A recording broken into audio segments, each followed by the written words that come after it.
Assalamualaikum warahmatullahi wabarakatuh. Perkenalkan, nama saya Muhammad Ilham Fadilah. Di sini saya akan menjelaskan secara detail mengenai kasus penyuapan yang dilakukan oleh ibu seorang pembunuh bernama Ronald kepada pacarnya sendiri.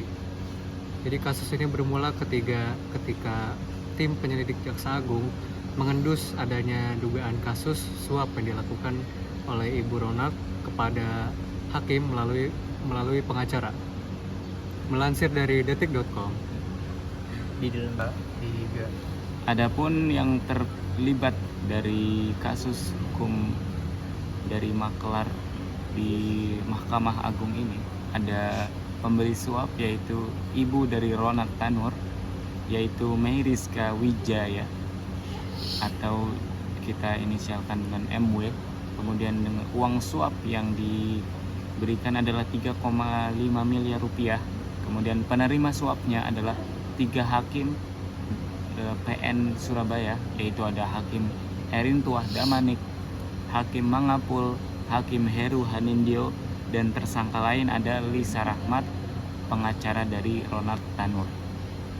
Adapun pelanggaran dan sanksi yang diberikan oleh 3 hakim tersebut dan ibu dari Ronald Tanur yang akan saya sampaikan, yaitu untuk ketiga hakim tersebut yang sudah disebutkan oleh saudara Muklis tadi, itu dia telah melanggar kode etik dan pedoman perilaku hakim dengan sanksi bahwasanya telah diberhentikan secara tetap dengan dana pensiun, dan itu keputusannya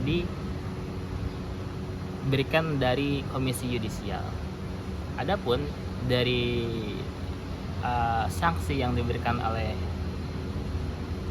oleh Mahkamah Agung kepada Ibu Ronald Tanur, yaitu, dan ingat, Ibu Ronald Tanur itu masih menjadi tersangka atas pelanggarannya pada pasal 5 ayat 1 atau pasal 6 ayat 1, dan bisa juga pada pasal 18 UU 31 tahun 1999 tentang pemberantasan tindakan pidana korupsi sebagaimana telah dirubah dengan UU nomor 20 tahun 2001 tentang perubahan atas UU nomor 31 tahun 1999 tentang tindakan pidana korupsi, yaitu pada pasal 51 ayat 1 KUHP.